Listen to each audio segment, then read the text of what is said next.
Hello my YouTube family, welcome to our channel. आप में से कई सारे लोगों ने मुझे रिक्वेस्ट की थी सर एडवांस इंग्लिश के ऊपर आप लेक्चर्स बनाएं। सो टुडे ऑनवर्ड्स मैंने प्लान किया कि एडवांस इंग्लिश की एक नई सीरीज़ हम स्टार्ट करें। यदि आपको फर्स्ट लेक्चर अच्छा लगे तो फिर मैं बाकी के लेक्चर्स डिज़ाइन करूँगा। Although there is nothing about advanced English, यदि एक शब्द में कहूँ तो आपके पास कितने टाइप्स ऑफ सेंटेंसेस हैं, या दूसरे शब्दों में कहूँ तो वैरायटी ऑफ सेंटेंसेस कि किस किस प्रकार के वाक्य को आपको बोलना आता है, उसको हम एडवांस इंग्लिश के अंतर्गत काउंट करेंगे नंबर 1 पे। तो आज का लेक्चर में वैरायटी ऑफ सेंटेंसेस मतलब एक वाक्य जो बोल रहे हो उसके मिलता जुलता सेंस देने वाला दूसरा वाक्य, क्या आपको दोनों वाक्य बोलने का अभ्यास है? नहीं है तो करें, क्योंकि एक बार हैबिट बनेगी उसके बाद अपने आप आपकी स्पीकिंग में ये वाक्य आते चले जाएंगे। तो आइए स्टार्ट करते हैं आज से। ट्रांसफॉर्मेशन ऑफ सेंटेंसेस कह सकते हो आप इसे, है ना, कि एक वाक्य का दूसरा ऑल्टरनेट वाक्य और क्या हो सकता है, अलग शब्दों में उसका मीनिंग एक जैसा हो। चलिए सिंपल एग्जाम्पल से शुरुआत करते हैं। पढ़िए आप, एग्जाम्पल में दे रखा, she is too weak to run. It means वह इतनी अधिक कमज़ोर हैं कि दौड़ नहीं सकती हैं। अब यहाँ पे TOO का यूज़ भी आप साथ साथ में अभ्यास कर लें, इस प्रकार के वाक्य बना लें। कुछ एग्जाम्पल्स मैं दूंगा, कुछ आप बनाएंगे। अब इसी वाक्य को हम ट्रांसफॉर्मेशन के थ्रू एक दूसरे वाक्य में भी यूज़ कर सकते हैं जिसका मीनिंग सेम होगा। क्या होगा इसका पहला ट्रांसलेशन? हम सो दैट के साथ प्रयोग करते हैं, है ना। तो इसको दूसरे रूप में ऐसे बोलेंगे जैसे she is so weak that she cannot run. Means same meaning है, वह इतनी अधिक कमज़ोर हैं कि दौड़ नहीं सकती हैं, right. She is so weak that she cannot run. अब यहाँ समझना, सो का प्रयोग किया है, सो के साथ दैट का प्रयोग होगा और प्रेजेंट टेंस में तो कैन आएगा और पास्ट के लिए होगा तो कैन की जगह कुड हो जाएगा। आगे वाले एग्जाम्पल में आप समझ पाओगे। तो अब ये दोनों सेंटेंस देखिए, she is too weak to run या she is so weak that she can not run, same meaning दे रहे हैं। क्या आप इन दोनों सेंटेंस को बोलते हैं? निश्चय करिएगा, अपने आप एडवांस इंग्लिश का फील आने लग जाएगा आपको। अब एक एग्जाम्पल हम पास्ट का लेते हैं जिसमें कैन की जगह कुड काम में आएगा। सबसे पहले आप एग्जाम्पल देखिए, उसे समझ में आएगा। He was too tired to do anything.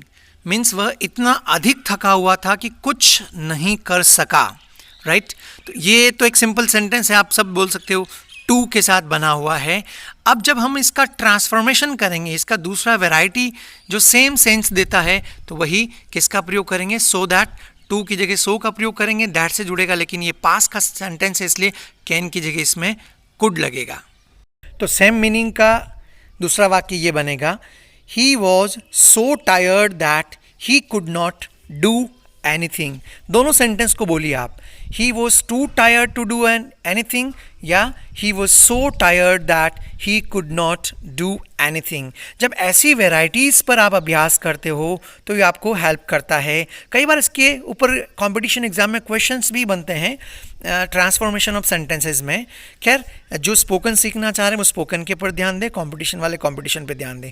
अब मैं आपके लिए एक सेंटेंस छोड़ रहा हूँ, उसको आपको ऐसे ट्रांसफॉर्म करके कमेंट बॉक्स में रखना है। देखते हैं कितने लोग इसको कर पाते हैं। जैसे जैसे ऐसे सेंटेंस बनाओगे एडवांस इंग्लिश की तरफ आप आगे बढ़ते जाओगे। Here is a question for you guys. He is too old to climb up the tree. Means वह इतना अधिक बूढ़ा है कि पेड़ पर नहीं चढ़ सकता है। अब इसका ट्रांसफॉर्मेशन क्या होगा? इसका दूसरा वैरायटी जैसे पहले बताया वैसे ही, चूंकि ये प्रेजेंट टेंस का है, सो दैट का प्रयोग करके आप कमेंट बॉक्स में रखें। देखते हैं कितने लोग इसमें सफल हो पाते हैं। हालांकि बहुत ईजी हैं और आपको फील भी आएगा कि आपने एक अच्छा काम किया है। इसे बना लीजिएगा। अब दूसरा टाइप 2, इस तरह के वाक्यों में सब्जेक्ट स्पष्ट नहीं होता है, और जब किसी वाक्य में सब्जेक्ट स्पष्ट नहीं होता है तो वहाँ पर वन को एज ए सब्जेक्ट की तरह बनाकर काम में लिया जाता है। जैसे मैं एग्जांपल स्टार्ट करूँ उससे पहले आप समझिएगा, ये मिलता जुलता सेंस ही है। TOO से हम ट्रांसफॉर्मेशन कर रहे हैं सेंटेंसेस के। एग्जांपल आप देखिएगा।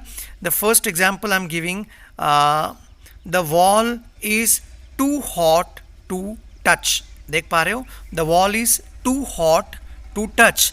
मीन्स दीवार इतनी, जैसे गर्मी में होता है ना जून के महीने में, दीवार इतनी अधिक गर्म है कि कोई इसको छू नहीं सकता, राइट। तो अब ये एक वाक्य है, इसका ट्रांसफॉर्मेशन यदि आप करना चाह रहे हो तो उसमें वन का प्रयोग करेंगे, क्योंकि आदमी तो यहाँ पे है ही नहीं है। तो इसका ट्रांसफॉर्मेशन कैसे होगा, ऐसे होगा, the wall is so hot that one can not touch it.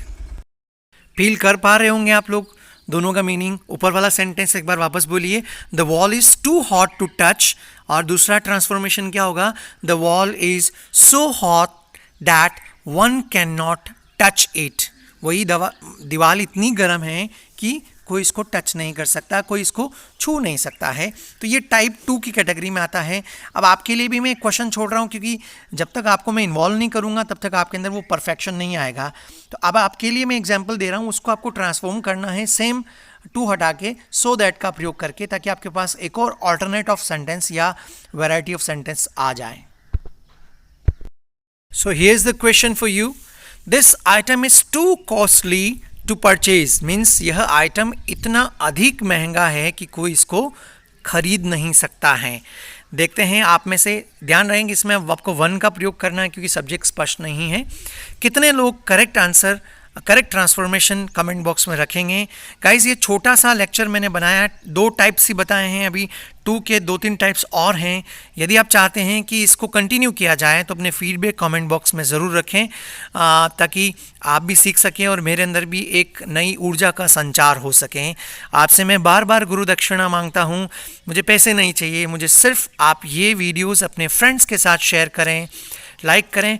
Comments जब करते हो तो एक अलग ही अद्भुत एनर्जी का एहसास होता हमें guys. So it's enough, see you in the next lecture. यदि आपके फीडबैक्स पॉजिटिव आए तो मैं अगला लेक्चर इस ट्रांसफॉर्मेशन ऑफ सेंटेंसेस या वैरायटी ऑफ सेंटेंसेस पे और बनाऊंगा। तब तक till then keep learning, see you, stay tuned, thank you.